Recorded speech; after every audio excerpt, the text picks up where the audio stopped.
Nyinyi na tuone vile tunaweza kuempower wananchi washikilie mzuri. Mimi najua solution ya kumaliza Al-Shabaab ni sisi. Echoing his sentiments, Mandera County Governor Ali Roba urged the government to strengthen Kenya Police reservists and build trust with citizens as a way of strengthening information sharing avenues.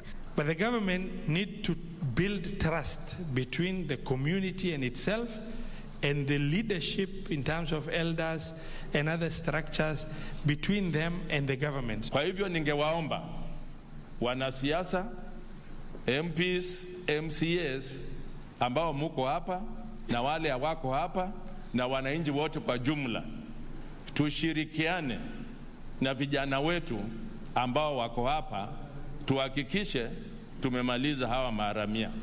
For Channel 1 News, I'm Jacqueline Masharia. Elsewhere, police in Bahati Estate, Nairobi area are investigating the death of a 5-year-old girl who was allegedly electrocuted by low-hanging power lines. Baby Miriam Nyaboke Mbaka is said to have been playing outside her house when the tragedy occurred. Residents have demanded answers, even as they accuse the Kenya Power and Lighting Company of negligence. According to the father, Darlene Mbaka, his daughter was playing outside their house when she was electrocuted by dangerously hanging electricity wires. Sasa kuangalia mtoto wangu nikapata amefunjika mguu na mgongo hapa. Wakati alipigwa x-ray nilipata amekatika kabisa hapa mgongo. Hata ningefanya ningemsaidia. Act by the tragedy, residents say there haven't been any meaningful attempts by the Kenya Power to fix the low-hanging power lines. Tunahitaji wakuja turekebishie hizo zote wazichange. Na pia vile wanakata stima wanakata vibaya sana sababu walikuja wanazivuta hizo mawaya wakivuta huku. Ni negligence sababu tulikujaribu kuongea na hao na baba kwanza mwenyewe alikuwa kwa hapo na anawaambia kabla hawajagusa anawaambia hii kitu inatingika lakini waliendelea tu. Sisi hatukatai ni illegal. Sawa, hivyo ndio wanasema wakipanda juu unasikia wanasema inasoma Kibira. Lakini sio wewe mwenyewe ulijipatia hiyo token. Those guys ndio walikuja hapo wakafanya nini? Wakatuuzia hizo tokens. So sisi kilio yetu kama wakaaji wa hapa Bahati, haki ya huyu mama kwanza ipatikane. Ya pili, Kenya Power ikuwe accountable. The residents want Kenya Power to take responsibility and fix the problem to avert further loss of life. Reporting for Channel 1 News, I'm Mboyo Tende.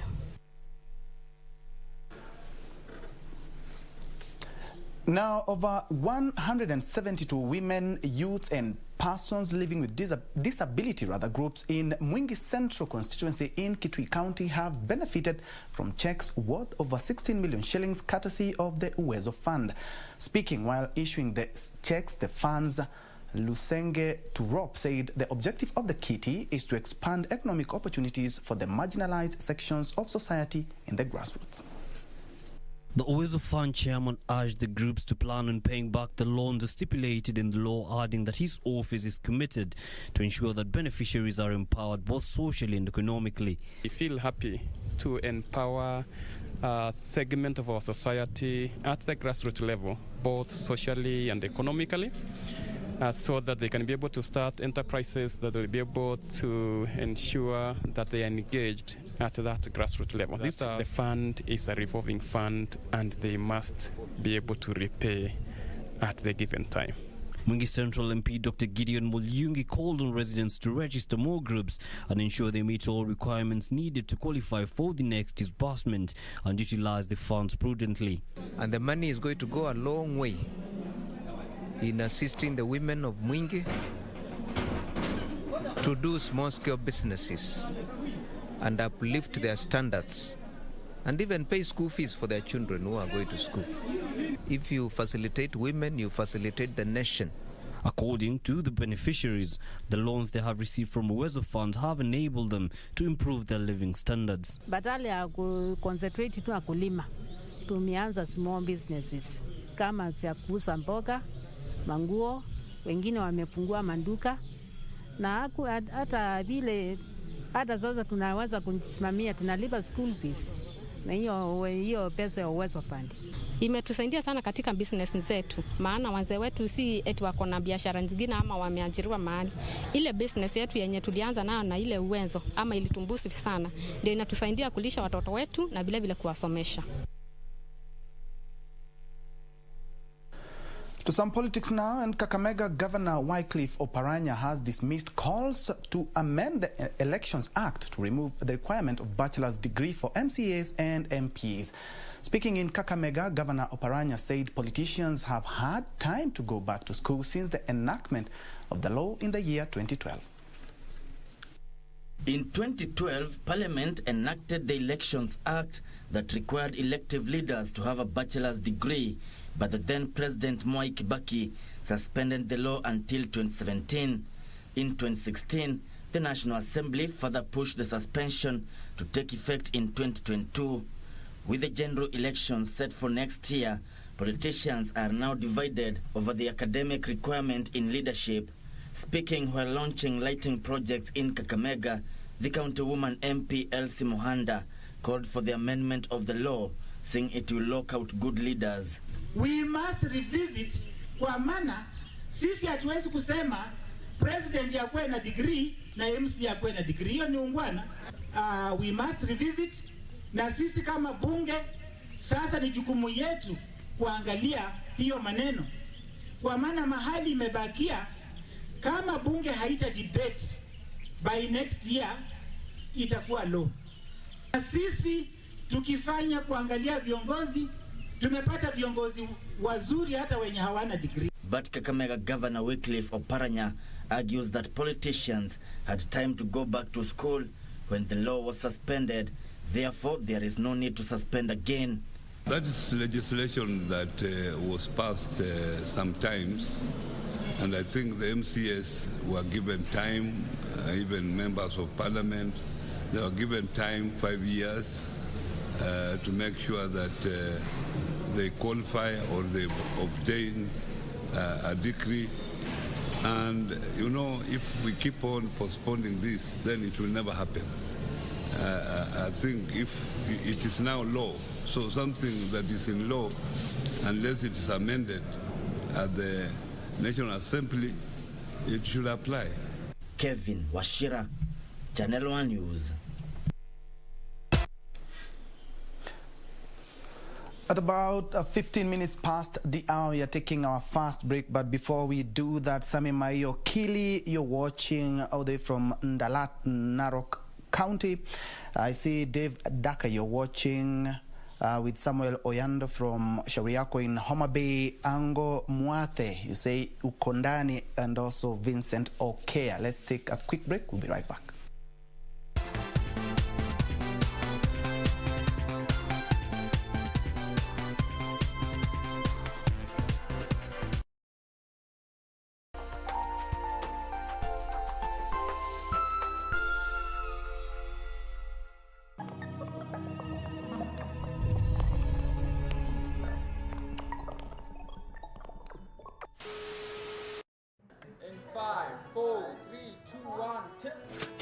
It is a great pleasure to be back on KBC Channel 1. Every time I'm in front of the camera, I remember my culture. After all, story ni yetu. Kama unadai drama origi, telenovelas na sports, get your GoTV decoder na 1 month GoTV Plus for 1,299 bob. Download my GoTV app kumanage account yako on the go, ama dial *423# kusubscribe, kupay, kureconnect, kuupgrade ama kuclear errors. GoTV, love it. Malaria ni ugonjwa hatari sana unaoua watu wengi hapa Kenya. Japo kuko na corona, hatari ya malaria bado iko. Mtoto huyu alikuwa na joto jingi, kutetemeka, kuumwa na viungo na uchovu. Alikimbizwa hospitali ya umma ambako sheria za COVID-19 huzingatiwa na ni salama kwa shughuli ya upimaji. Vipimo vilionyesha kuwa ana malaria, na papo hapo daktari akampa dawa za malaria na kumshauri azimalize, na ili kujikinga wawe wakilala ndani ya neti iliyotibiwa. Malaria husambazwa na mbu. Walio hatarini ni watoto wa chini ya miaka 5 na akina mama wajawazito. Kupimwa na kutibiwa ni bure katika hospitali zote za umma. Usisahau adui malaria. Zero malaria huanza na mimi. Chukua jukumu leo. Komesha malaria. Ujumbe huu umeletwa kwenu na Wizara ya Afya. Bwana Motiso, pikipiki yako ndio hii. Uko shoni yangu. Hii pikipiki ni unakumbuka uniekelea the lowest unique bid yako ilikuwa ngapi? 18 shillings. Na unajua kuendesha hii gari? Kidogo. Haya, kitoko yako shika helmet, kifungu yako chomoka na mali yako. Kujiunga na QuickBid ni rahisi. Enda kwenye M-Pesa, bonyeza paybill kisha weka business number 4032353. Kwenye account weka kodi ya bidhaa unayotaka na bid yako ya chini zaidi. Kwa mfano TV 16. Kisha weka shilingi 20 tu kama idadi yako. Weka bid yako pia kwenye www.quickbid.co.ke. Kumbuka, bid ya chini zaidi ya kipekee ndio hununua. QuickBid, bidhaa bora kwa bei ya chini. Sasa, hii ng'ombe ni yako. Asante. Hii ng'ombe itatoa maziwa mengi kabisa. Sasa shida ya school fees imeisha. Jen, chukua hii. Hebu nikuulize, hii maneno nasikia ya bima ya elimu inaweza kuwa namna gani mtu anachukua? Process ya kuchukua insurance cover yote ni rahisi. Hata niko na cover ya gari yangu. Kwanza, unajaza proposal form kama hii na uijaze wewe mwenyewe. Na kama haujui kusoma, uijaze na mtu unayemwamini. Hakikisha ile majibu umepatiana ni sahihi na ni ya kweli. Pia thibitisha insurance cover imeangalia maslahi yako. Na usiwahi sign proposal form ambayo haijaandikwa kitu chochote. Pia ukumbuke kujitolea photocopy yako. Sasa wacha nianze hiyo process. By the way, ukisubmit hiyo proposal form, uhakikishe umepatiwa policy document. Uisome na uielewe. Hiyo ndio thibitisho ya kuwa una bima. Asante sana. Ujumbe huu umeletwa kwako na IRA.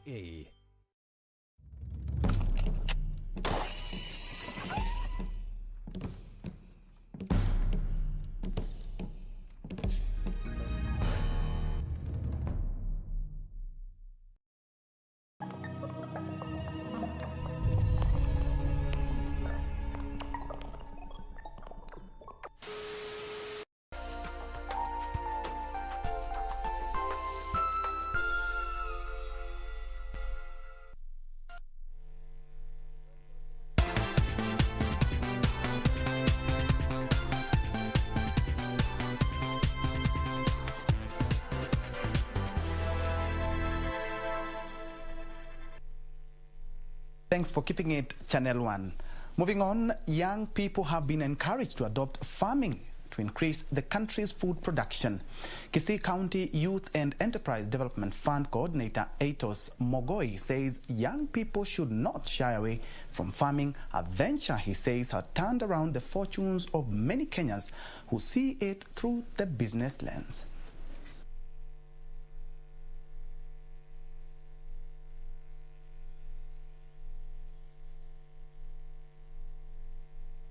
Hiyo study ambayo tulifanya na ukiambatanisha na the food agricultural productivity inaonyesha kwamba vijana wakihusishwa na kina mama katika mambo ya ukulima, kwa hivyo chakula kitaongezeka kwa 20% hadi 30%, na hiyo inamaanisha kwamba GDP yetu ambayo iko 25%, tukihusisha vijana kama hao itaenda 30% mpaka 32%.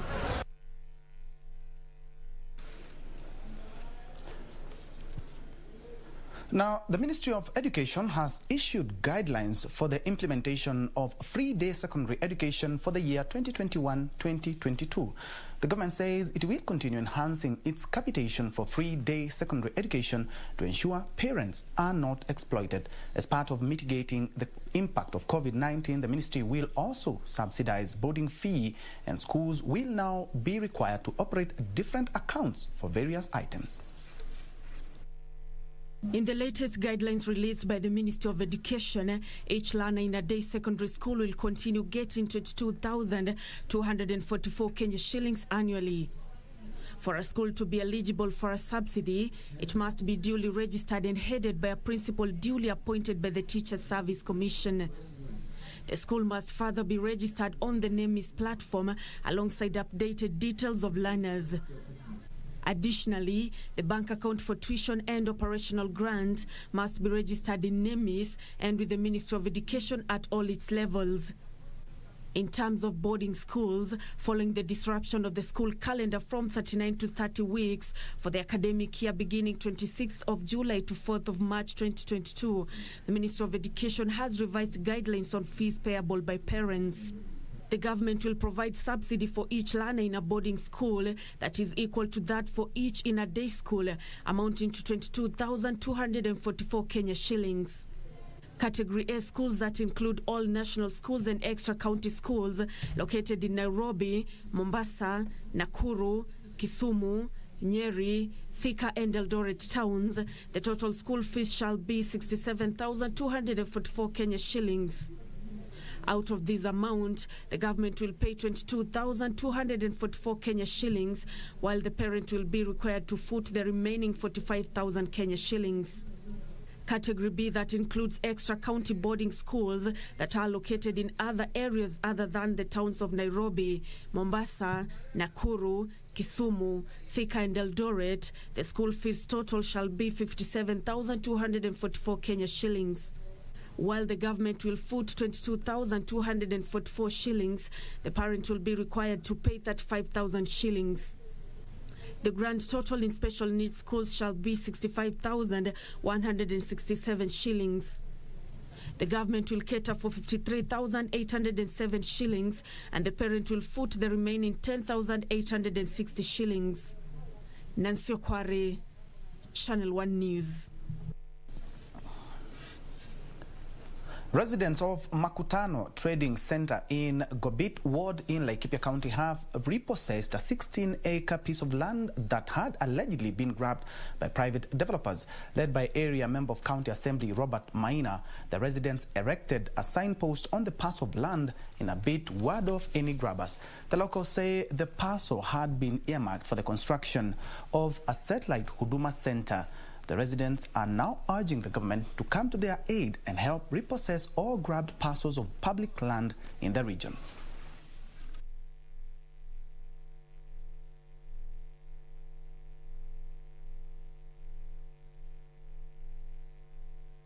Na leo tunakuja kuweka ubao ili mtu yoyote akipita na barabara ajue hii uwanja si ya mtu.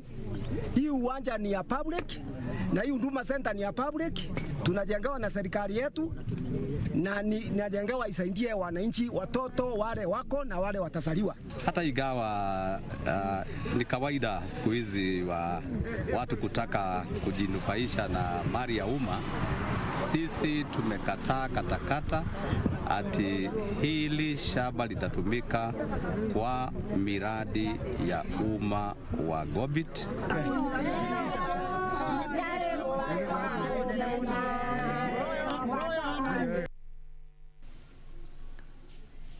And the Kenya Union of Domestic Hotels, Educational Institution and Hospital Workers has threatened to down their tools if the Ministry of Education fails to implement the 2017-2021 Public Universities Collective Bargaining Agreement. According to Kudeha, it has been 11 months since the court ruled that the Inter-Public Universities Council Consultative Forum implements the CBA.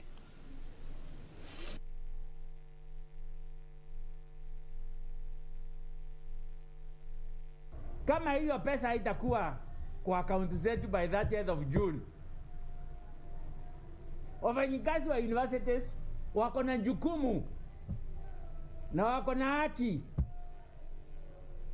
ya kutenda yale yanatakiwa kutenda kikatiba.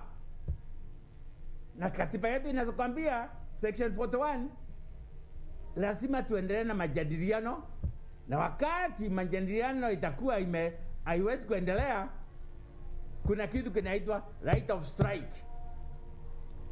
Sisi hatutaki kwenda mgomo, lakini tunadai haki yetu, na haki yetu ni 7.2 billion shillings. Sisi tuko na haki ya kwenda mgomo wakati wowote, na tutafuata taratibu yote ile inatakikana kikatiba. Kwa hivyo tunapeana notice ya kwamba ikifika tarehe 30 na tujalipwa 7.2 billion shillings. Tutafuata katiba that our CBA for 2017-2021 needs to be financed with 7.2 billion shillings. And those are arrears because the CBA is already expiring on the 30th of June 2021. There's not been communication about from the ministry, IPCCF, indicating on how we are going to be paid our money since our CBA 2017-2021 was signed and registered by Industrial Court. 2, we have noted with a lot of concern to date, the Ministry of Finance has not been able to budget, neither communicate to the Ministry of Education about our workers of universities. And when we talk about workers of universities, we are talking about those who are lecturers, those who are middle class, and those who support in terms of universities. We are no longer increasing the capitation, extending and decreasing the capitation of the universities. This is the wrong approach. This is the wrong way of doing things. And this is all done without public participation from the stakeholders.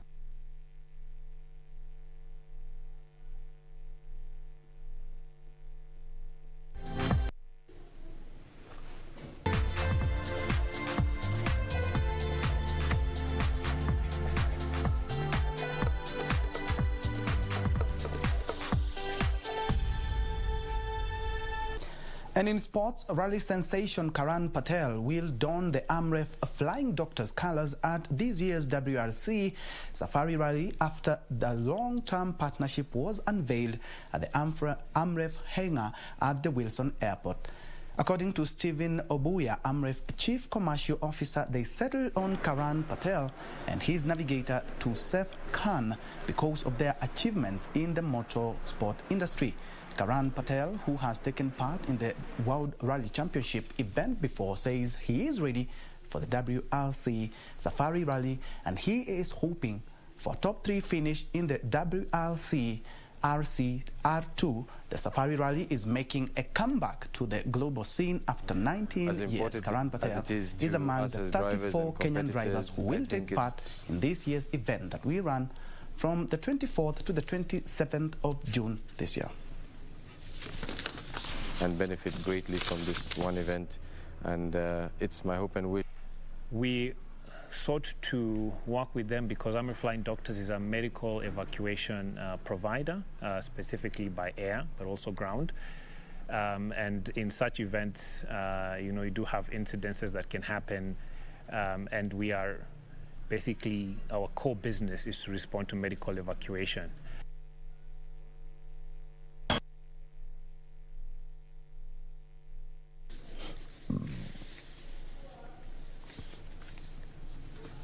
Elsewhere, Nakuru Queens will take on Thika Queens in the semi-finals of the FKF Women Premier League playoffs slated for the 25th of June at the Nakuru ASK Showgrounds.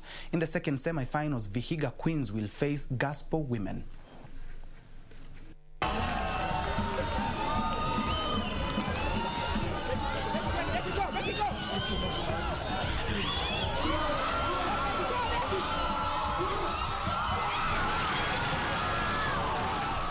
Underdogs Nakuru Queens advanced to the FKF Women Premier League playoff semi-finals after beating favourites Ulinzi Starlets 5-4 in post-match penalties.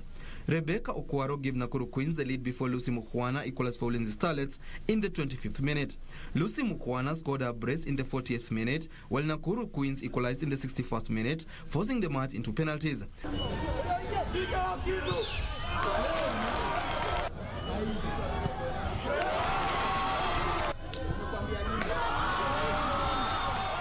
In the second semi-final, Vihiga Queens will be up against Gospel Women. Gospel transferred a Dia 5-0 to advance to the last 4. We scored a clear goal there because the keeper alipunch, ikakuwa hapa, my striker akaenda akafinish, it was a goal. The other side, hapa, kumekuwa na virimbi nini, players wangu wamefanyiwa mambo mingi, but it is part of game. I accept the defeat. Nimekuwa poa hadi venye nyinyi mmeona tukianza game tulikuwa on peak, tulianza game vizuri kwa pressure poa. Wachezaji wangu walikuwa ready kuhandle ulinzi na walikuwa wamejipanga vizuri sana kwa handle. Karanja David for Channel 1 Sports. And across borders, Robert Lewandowski scored his first goal of Euro 2020 as Poland held Spain to keep alive their hopes of reaching the knockouts. Elsewhere, Germany got off the marking style at the Euro 2020 as they tore Portugal apart with an impressive attacking performance in Munich to throw Group F wide open. Poland knew that a defeat would mean they could not progress from Group E, and they fell behind towards the end of the first half when Alvaro Morata's close-range finish was given by VAR after initially being ruled out for offside. Manchester City man finding Marcus Llorente. Gerard Moreno. Great angle for him now. Great angle for him now. And the front two have combined here for Spain with Morata tucking it in, but he's offside. Oh, goal for Spain! But Lewandowski, who had struggled to make an impact in Poland's opening game defeat to Slovakia, equalized early in the second half when he thumped home a header. And it goes by Njue. That's better! That's much, much better! And Lewandowski ties it up for Poland. Their main man